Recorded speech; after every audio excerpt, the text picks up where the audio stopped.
Now think of someone who's beautiful who thinks they're not. Right. And I know a lot of people like that. And it's like, oh, okay, inaccurate view of self. So in this case, that's what we're talking about when we talk about ego. It's delusion, it's falsehood, it's inaccurate perception of self.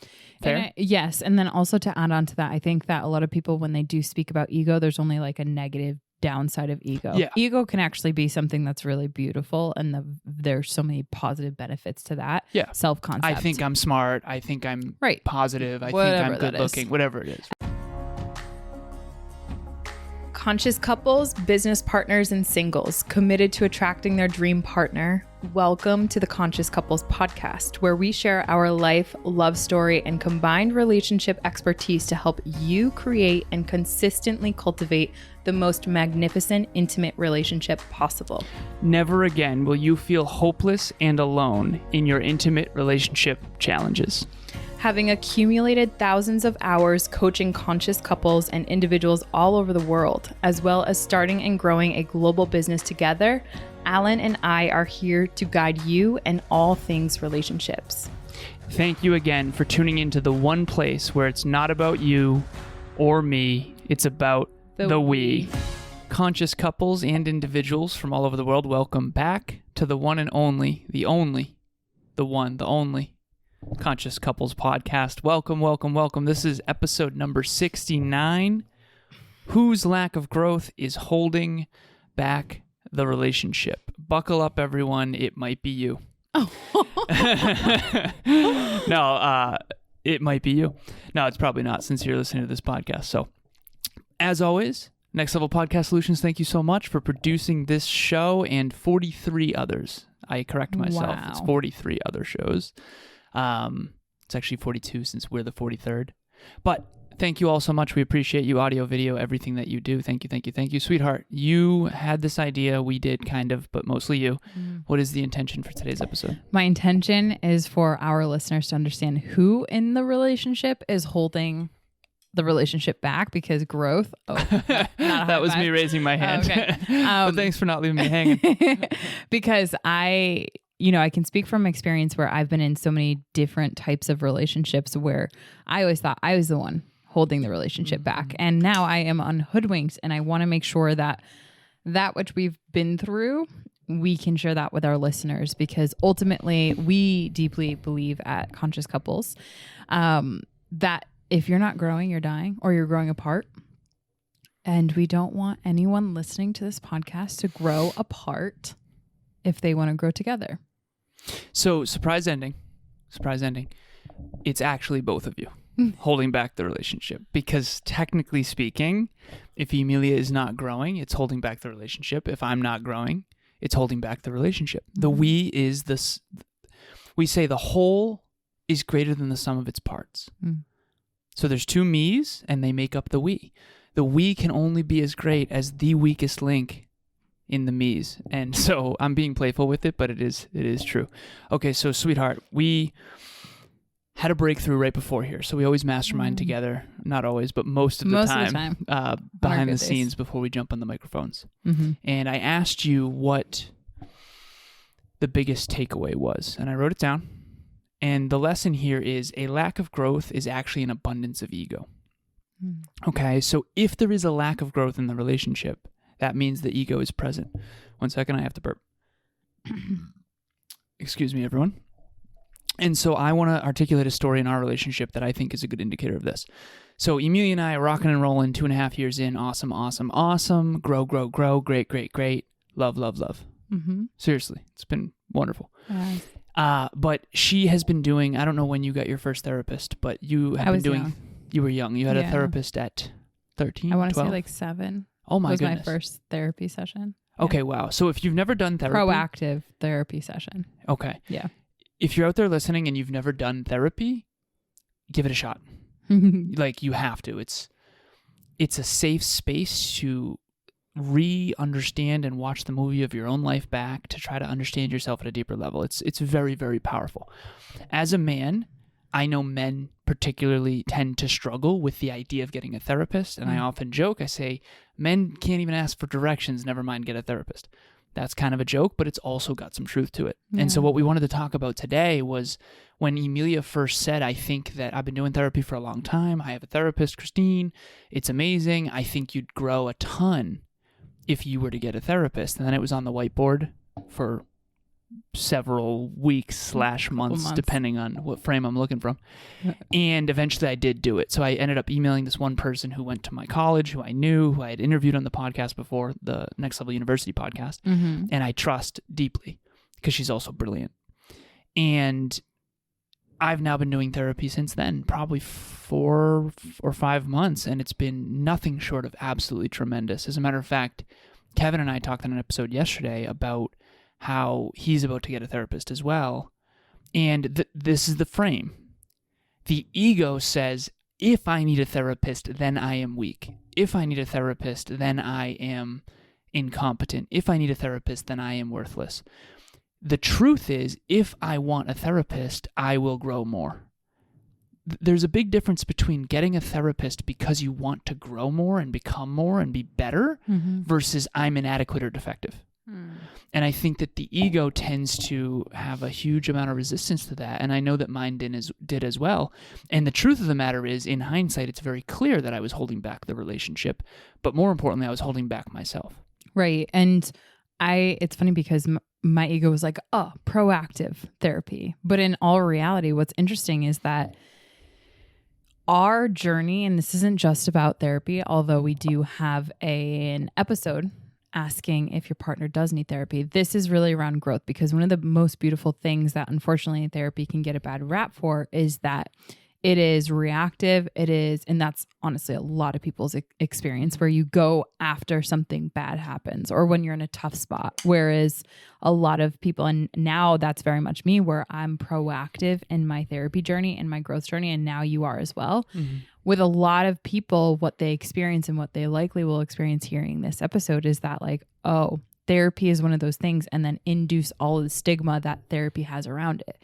So we have to work through, when it comes to growth, not only the stigmas that generationally have been passed down from generations to generations to generations around a specific, like, whether it's a profession or whatever, also in the gender in which you currently reside or identify even with. in the past, they called them getting a shrink. Yeah. Right? And because you're shrunken I'm not on up. your couch and that kind of thing because you're shrunken up. And it's just a negative connotation. Right. But here's the thing around growth, which is really beautiful, and I know that you've been able to experience in this, is that one of the biggest things that therapy, just using that subset as an example, it's not just rewatching your past, but it's also processing your emotions and understanding how your brain works and understanding, obviously dependent upon the different modality that you're taking. But growth is one of the most beautiful things because it helps you understand yourself. And when we can understand ourselves, when we can illuminate where our blind spots are and where we can develop in areas that we are underdeveloped, that can help be brought into the relationship and always improve the relationship. That's my belief. So when it comes to this defective feeling, there's an egoic response, which is, like we had said, an abundance of ego. That is where the perception of self starts to take over way more than the reality of self. So back to basics. Okay, I asked Emilia before this. I said, okay, I don't know if people fully understand what the ego is. And just studying the ego in general could be a lifelong career. So, in its simplest form, the ego is what? The perception of one's self. Okay. So what age do we have self-concept? You've studied this. It's like 2.5 or something? Yeah, it's around 2.5 depending upon the developmental age of a child. Okay. But like one of the tests that people probably know this of, the concept of self, is when a toddler, a child, or a baby, depending on looks where they in are, the mirror. They look in the mirror and they actually have a red dot or something on their face, and they recognize that the reflection in the mirror, which they didn't realize was themselves before, they actually start to see that, oh, there's something on my face. And so you'll see in that example, the babies try to touch wherever that like red spot or brown spot or whatever is on their face. So that's where the concept of the perception of self is born, if you will. Okay. So we have a kitten. Her name's Tariel. And I've seen Tariel looking in the mirror, intrigued. Yes. Intrigued with self. So Yes. she's understanding self-concept, at least to some extent. Yeah. And again, this rabbit hole goes deep with neuroscience and what a cat's brain is capable of versus a human brain. We're not going to get into that. What we are going to do is basics here. Number one, the ego is nothing more or less in the context of this conversation than what you think you are versus what you really are. Yes. So I think I am, quote unquote, in shape. Am I actually in shape? Think of someone who thinks they're good looking that really isn't. Right. That's an inaccurate perception of self. And now think of someone who's beautiful who thinks they're not. Right. And I know a lot of people like that. And it's like, oh, okay, inaccurate view of self. So in this case, that's what we're talking about when we talk about ego. It's delusion, it's falsehood, it's inaccurate perception of self. Fair? Yes. And then also to add on to that, I think that a lot of people, when they do speak about ego, there's only like a negative downside of ego. Yeah. Ego can actually be something that's really beautiful, and there's so many positive benefits to that. Yeah. Self-concept. I think I'm smart. I think I'm positive. I Whatever think I'm good looking. Whatever it is. Right? And one of the things that I want to share in this episode in particular, because what we were masterminding about that I want to share with our listeners is where there's an abundance of ego, there's likely underneath that pain or challenge that has been persevered through. So like say, for example, someone gets your partner, right? Your partner had a very painful experience growing up around communication and expressing his feelings, right? In doing so, because the stigma around men don't express their feelings, rub the dirt in the wound kind of thing, and suck it up, soldier up. Exactly. I used all to hear of those, soldier up. All of those messages, right? That's painful when you're going through an experience and you need to express as like a human being and soldier being human. I'm sorry. It's like, no, but relax, man. In all reality, that's not fair to who we are and how we're wired as human beings, not gender completely out of the picture. And so your partner might have a lot of pain around communicating his own feelings, right? And so the ego then has developed, or them, right. Whoever, like whatever. I have a client who had a mom who said, suck it up. Yeah. And like all the time, and definitely in a non-suck it up moment. Yeah. And so that women deal with this as well. We don't want to, I just want to give the statistics here. Statistically speaking, women tend to be more emotionally mature.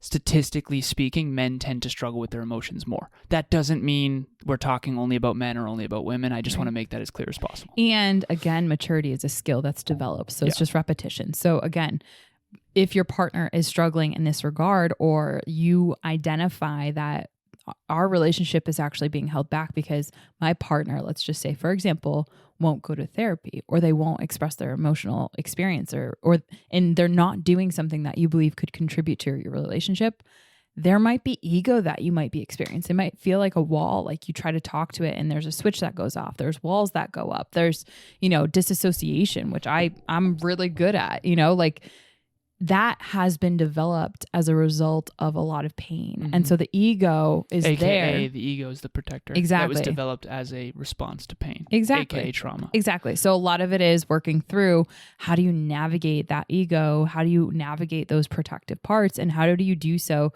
that can help the relationship grow together? But here's the thing, babe, if you didn't say, or if you didn't release, or at least hold the space for your ego to step aside for this therapy conversation, right? Like you would have never been able to grow in the regard that you are growing now. And thus we are able to grow now. So my question, I want to bring this back to you, because I know that statistically speaking, guys struggle a lot with this. Protector. Exactly. And I know my ego won't allow this conversation. Yeah, sure. Well, I also know there's a lot of women that are very empowered women that have developed ego as well. So it will be helpful no matter what gender again. But how did you work through, I think I want you to share with our listeners how you worked through your ego when all of this stuff was at play for you, especially as a man, especially insert role, especially as competent, capable, blah, blah, blah, that you are. Well, first and foremost, I'm perfect.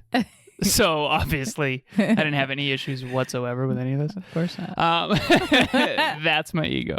Hi, my name is Jason Blackstock, and this is my wife, Lisa. We got connected with Alan and Emilia a few months ago through friends, and we were trying to look for ways to strengthen our relationship. And right away, we just noticed with Alan and Emilia how they made us feel so calm, and like everything that they did with us was gentle, and it felt so like we could let our guard down right away. And that was something that allowed us to open up and just get closer so quickly. So Yeah, I felt it was very easy to connect with them. And their intuition for our situation was very surprising to me. Both past and present, they just knew us. Yeah, they picked up on things that we didn't even think they would. They just, even in our mannerisms and the way we would look at each other at certain points in the conversation, it was just really cool to feel like they understood us. And it really gave us all the tools that we needed to work on us when we weren't talking directly to them. So we had like homework to do and things to work on, and it really elevated our relationship in big ways. And I think we're both really excited to keep working with Alan and Emilia, because you're never done working on your relationship. And I just feel like that is, if we're good, then the rest of our world is good with our children and our 4 kids. So yeah, we're very grateful that we met Alan and Emilia and are looking forward to the future. I think it comes down to being ready in some ways. On the Oura Ring, we have a readiness score, and the Oura Ring tracks sleep, and its readiness score is essentially looking at your heart rate variability and all these different metrics. And you at Evolve Ventures have a readiness score. When the student is ready, the teacher will appear. Well, it turns out the teacher won't coach you until the student's ready. Yeah. Seriously. So get ready. I'm joking. But the real answer to this is I had to sit in the discomfort of my own emotions. And I had to try to figure out what part of my identity, aka my ego, had to evolve in order for me to be someone who goes to therapy. And I think this comes down to I'm not the type of person that. So identity. It's identity. Ego and identity are very similar, right? Your identity is who you think you are. Right. Who you really are is different, most likely, because no one is perfect in terms of their own self-perception. And so you're probably more good-looking or less good-looking than you think. You're probably more intelligent or less intelligent than you think. And everyone's over or under. And that's what I wrote down. But what I had to do is sit with the discomfort of my old identity of someone who doesn't go to therapy and pre-conceptualize the new version of me that needs to adopt the belief that therapy is what's best for me. And, Interesting. And I needed to do that by clinging to certainty with someone who I knew was... one of the things that I'll share, I had a lot of pain around being misguided. I still do. So, and this has come up in therapy, ironically, but I've basically been extremely misguided in my life, in hindsight. I think everyone's doing their best, but what if their best sucks? Yeah. And honestly, I grew up in an environment that a lot of people had very little awareness and knowledge, but they acted like they knew everything. And I obviously was very impressionable as a young man, and I loved growth. I loved growth, and I wanted, oh my God, yeah, that's a great idea. Everyone. And I remember I used to email mentors, like, do you think I should get my master's? And I used to be I was a student. I wanted to learn, and I thought these professors knew, and I thought these people knew. And in hindsight, as a 34-year-old man now, as I grow up, I realized they didn't really know much of anything in comparison to what I thought they knew. And what you've accumulated. And what I've accumulated as well. And so I think that because of the pain of being so misguided, I think that I was so scared to put myself in a vulnerable place to be guided again by someone who might not know as much about me as I know about me. And so I went to someone who I believe was brilliant and who went to my tech school, who I know was brilliant in math, because I find it difficult to take guidance from people who I don't think mathematically. And so all of that's all just fear. Right. It's all just fear. And some of it's valid and some of it's not. But I had to sit with the discomfort of a couple things. Number one, is this person going to be able to guide me better than I can guide me? Or am I going to get hurt again? Yeah. Am I going to have regret again from being misguided and then trusting someone else more than myself? And then more importantly, am I humble enough and vulnerable enough to admit that I'm not good enough as I am? And what's ironic about that is that I am good enough as I am, and this will actually make me better. So one frame of thinking, one modality of thinking is, I am not good enough, therefore I need a therapist to be good enough, versus I am already good enough, and I want to be and unlock even more of that greatness. The first way of thinking, that is the zero-sum game. That's the zero-sum game, yeah. The second is more finite or infinite Mm-hmm. thinking. And I want to ask you a follow-up question. We have to explain both but those things. Okay. Real quick. So zero-sum game is poker. If Emilia and I play poker, poker is a zero-sum game. There's only one amount of money in the pot, and if I win, she loses. Right. That's what a zero-sum game is. A lot of people have a zero-sum game mentality versus infinite and abundance. And let me give you this example. So if Emilia and I were to build a palace, we both invest $2.5 million. It's a $5 million palace. What people think is must be nice. What they don't realize is that we hired the best architects and we hired the best builders and developers and no one loses in this equation. Let me explain why, assuming we do it right. Emilia and I invest $2.5 million each, a $5 million palace. Now, if the palace is beautiful and taken care of, now all the properties around it, because it's beautiful, are actually worth more. The money that we invested in building the palace went to the families of the workers who built it, the architects and the civil engineers and the developers. So the money didn't go away. Now, that money's in the family of all the workers who built the palace. Now, 2 years later, if we take care of the palace, now it's worth $7 million. Now we sell it for $7 million. See how the $5 million's out in the economy. Now it's worth $7 million.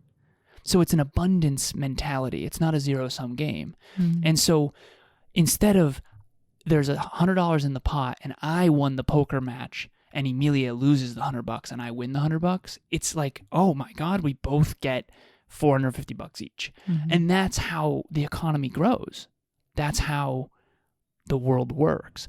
And if you think in scarcity rather than abundance, like there's only 10 cookies and I'm a hungry hippo, then you're basically going to always be driven by fear more than abundance. And to bring those beautiful metaphors back to what we were talking about with respects to the, like, if I'm not enough and I need a therapist, that means that like I need them in order to be enough, where that's not the case. Yeah. And instead why I'm already I suggested enough. that. Yeah. And you're already enough and you could be even more of who you are. Yeah. If you were to seek the guidance and help of someone who's great at this to be able to unburden and unlayer. I want to ask one last question for the listeners because I know that you'll crush it with this, babe. The meaning, going back to what it would mean, because there's a lot of fear in that when you would come up against a moment of growth that is holding back the relationship, and there's fear underneath that of what would it mean to me? What would it mean about me? That's where the ego is being highlighted. Again, the self-concept. Right. What does this mean about me? What's on my face? What would it mean about you, and what was your experience in that? Honestly, so that other people, when they experience moments of they could grow or they could stay the same, flipping the meaning can do so much. Unconsciously, the meaning was, I don't need therapy. Underneath that was, I am afraid that if I admit I need therapy or should go to therapy or could get a therapist, that I'm not good enough as I am. And I think that that's the narrative that was running, the story I was telling myself unconsciously, right? Meaning not consciously. I wasn't consciously. I was like, what is my issue right now? Like, why am I feeling so weird about this? And this is the scary part about ego is your unconscious and subconscious mind are running these narratives that you have to reprogram consciously. Yeah. And so my conscious mind, metacognition, which is thinking about what you're thinking about. It's getting deep. I had to consciously go, okay, that's the narrative that's running. Yeah. I don't actually believe that consciously. So let me reprogram my own consciousness to say, no, I know that this is a good thing. And the last thing that I'll share here is 2 ways of being. One is, imagine you're the brightest light in the entire world, but maybe you've gotten mud slung on you over time. And people have dimmed your light, not believed in you, not encouraged you, not supported you, trauma, drama, you name it, pain. A therapist is going to come by and like chisel some of the mud off, help you chisel some of the mud off, and all of a sudden you're brighter now. Yeah. You were already so bright, but now everyone else can see the brightness. Yeah. Versus I'm going to go take someone else's light because I'm dark. And I think that mentality of I have to go get light versus I already am it and uncover more light is what we're talking about here. And that's the best metaphor that I can give, other than obviously the phoenix that has to burn down before it can rise from the ashes, which is really the old ego of self of Alan that doesn't have a therapist, had to burn down for the new phoenix to rise, who now not only has a therapist, but encourages other men to get therapists, but people in general, but mostly men. I've kind of, thanks to you, love, I've helped people rewire this very thing. And so your impact ripples outward. Thank you, love. And I'm so proud of you. Thank you for sharing that vulnerably with our listeners, because I know that they need it. So to round out this episode, whose lack of growth is holding back the relationship? If you invert that, you can say whose abundance of ego and or pain is holding back the relationship. They're the same exact thing. And I think not contemplating this episode I would say abundance of inaccurate ego. Yeah. Abundance or negative, of dark ego. Dark ego. Yeah. Let's clarify that, because because technically what they're going to have to do in advance is create a new identity that isn't true yet to then go take the action to make it true. So I don't want ego to be the enemy here, but it kind of is. I would say inaccurate ego is the enemy. Because think about it. If someone thinks they're not good enough, that's inaccurate. That's all. Yeah. It's just inaccurate ego. So that's my new frame. Anyways, continue, love. I love it. I like it. I love it. All right. So whose lack of growth is holding back the relationship? Ask that question and see what your intuition comes up with. Your intuition has billions of data points that it's calculating. Trust that gut feeling that you have and let that lead you into trying to figure out, okay, where do we need to start? What's one small baby step? Because that will help you to grow together, not apart. So that said, if you are someone who wants to get around other people who are trying to figure out the answers to these questions in their relationship, they're trying to figure out how can they not have their egos hold them back, and how can they do that in a way that benefits their relationship around other people, we have a free live virtual event every single month that we host on the second Thursday of the month. This upcoming month, our next event is on June 8th. It's a Thursday, and it's going to be at 6 p.m. Eastern Standard Time. What we're going to be diving into is cultivating healthy masculine with an empowered female, which goes even deeper into what we're getting into in this episode. And we're going to be able to share with each one of you some tips, tricks, and strategies to be able to do that, which is something that I know I'm excited personally to hear Alan be able to speak a little bit about that, and for us to be able to navigate that, because babe, you are the healthiest masculine I have ever known and been with. And I can say that because of all of my past of non-healthy masculines. I was going to say it's an interesting sample set. So I don't know. I would say I'm in the top percentile. You definitely are. But it's also, it's like being the best of the worst. I'm kidding. Thank you, sweetheart. Just seriously, kidding. Thank you. 99.999%. Yeah. Exactly. Yeah. Thank you, sweetheart. 98%. You're funny. Welcome. All right. So relationship talks coaching. I want to make this as clear as I possibly can to all of our listeners. What is it? Like, what is the value?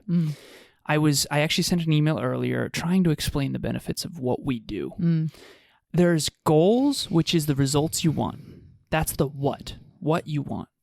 Then there's the process, which is how to actually get there. Okay? And then there's identity. Identity is who you need to be in order to get there. Relationship talks coaching is going to help you and your partner align your goals, the process, and the identity. In other words, the what you want to achieve together, the how you're going to achieve it together, and the who you need to become as individuals in order to achieve it together. That's the best way I can explain it, is because once you align all three of those, the what, the how, and the who, it manifests beautifully. That it does. So do that. No, I'm kidding. So we have a link in the show notes. Please book on our calendar. We do service Saturday. Every single Saturday, we do a relationship talks coaching call. If you have not had one yet, we love to meet our listeners. We do them for free with every single listener that books. So please book soon. I don't know if we'll be able to do this forever because our calendars these days, we're grateful, are insane. Speaking of which, I have to go in 5 minutes. So as always, thank you so much for listening. We appreciate you. The link is in the show notes. If you haven't clicked it yet, do so.